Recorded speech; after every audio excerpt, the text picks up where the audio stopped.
Hi friends. So ಇವತ್ತು video ಏನಂತಂದರೆ digital life certificate ಹೇಗೆ ಪಡೆದುಕೊಳ್ಳೋದು, ನೀವು ಜೀವಂತವಾಗಿದ್ದೀರ ಅಂತ ಒಂದು ಸರ್ಟಿಫಿಕೇಟ್ ಅಂತೆ. ಸೊ ಅದು ಹೇಗೆ ಪಡೆದುಕೊಳ್ಳೋದಂತ ನಾನು ಸಿಂಪಲ್ಲಾಗಿ ಒಂದು ವೇಯಲ್ಲಿ ಹೇಳ್ತೀನಿ. ಅದಕ್ಕಿಂತ ಮುಂಚೆ ಇದು ಇದಕ್ಕೆ ಯಾವುದ್ಯಾವುದಕ್ಕೆ ಯೂಸ್ ಆಗುತ್ತೆ. ಸೊ ಇವಾಗ ಹೊಸದಾಗಿ ಯಾರು ರೇಷನ್ ಕಾರ್ಡ್ ಮಾಡ್ತಾ ಇದ್ದಾರೆ ಅವರು ಕೂಡ ಇಂಪಾರ್ಟೆಂಟು. ಆಮೇಲೆ ಗೃಹಲಕ್ಷ್ಮಿ ಯಾರಿಗೆ ಬರ್ತಾ ಇದೆ, ಸೊ ಅವ್ರಿಗೆ 2,000 ಯಾರಿಗೆ ಬರ್ತಾ ಇದೆ ಅವರು ಕೂಡ ನೆಸಸರಿ ಆದಂಥ ಒಂದು ಡಾಕ್ಯುಮೆಂಟು. ಆಮೇಲೆ ಸ್ಪೆಷಲಾಗಿ ಪಿಂಚಣಿದಾರರಿಗೆ ಬೇಕಾದಂಥ ಒಂದು ಬಹುಮುಖ್ಯವಾದ ಒಂದು ಡಾಕ್ಯುಮೆಂಟ್. ಸೊ ನೀವು ಜೀವಂತವಾಗಿದ್ದೀರ ಅಂತ ಸರ್ಟಿಫಿಕೇಟ್ ಬೇಕು ಅಂತ ಎಲ್ಲ ಬ್ಯಾಂಕ್ಗಳು ಡಿಮ್ಯಾಂಡ್ ಮಾಡ್ತಾ ಇದೆ. ಸೊ ಅದಕ್ಕೋಸ್ಕರ ನೀವು ಯಾವುದೇ ರೀತಿ ಎಲ್ಲೇ ಹೋಗದೆ ನಿಮ್ಮ ಮನೆಯಲ್ಲಿ ಕೂತ್ಕೊಂಡ್ಬಿಟ್ಟು ಒಂದು ಆ್ಯಪಲ್ಲಿ ನೀವು ಜಸ್ಟ್ ಸಿಂಪಲ್ಲಾಗಿ 2-3 ಸ್ಟೆಪ್ಪಲ್ಲಿ ನೀವು ಕಂಪ್ಲೀಟ್ ಮಾಡ್ಬೋದು ಡಿಜಿಟಲ್ ಲೈಫ್ ಸರ್ಟಿಫಿಕೇಟ್. ಅದಾದ ನಂತರ ನಿಮಗೆ ಒಳ್ಳೆ ಒಂದು ಡಿಜಿಟಲ್ ಲೈಫ್ ಸರ್ಟಿಫಿಕೇಟ್ ಬಂದುಬಿಡುತ್ತೆ.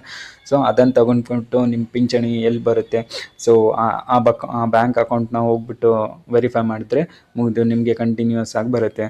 ಸೊ ಅದು ಯಾವ ಆ್ಯಪ್ ಅಂತಂದರೆ, ಇಲ್ಲಿ ನಾನು ಆಲ್ರೆಡಿ ಡೌನ್ಲೋಡ್ ಮಾಡಿದ್ದೀನಿ, ಅದು ಜೀವನ್ ಪ್ರಮಾಣ ಅಂತ.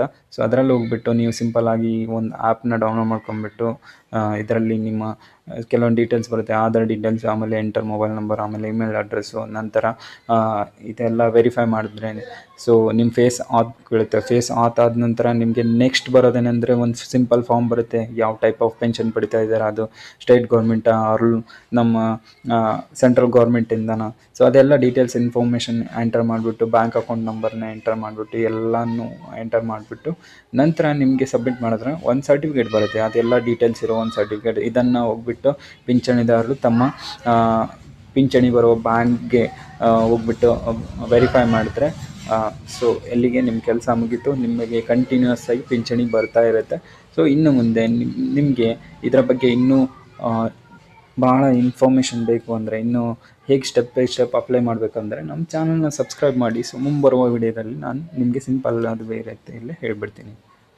ಧನ್ಯವಾದಗಳು.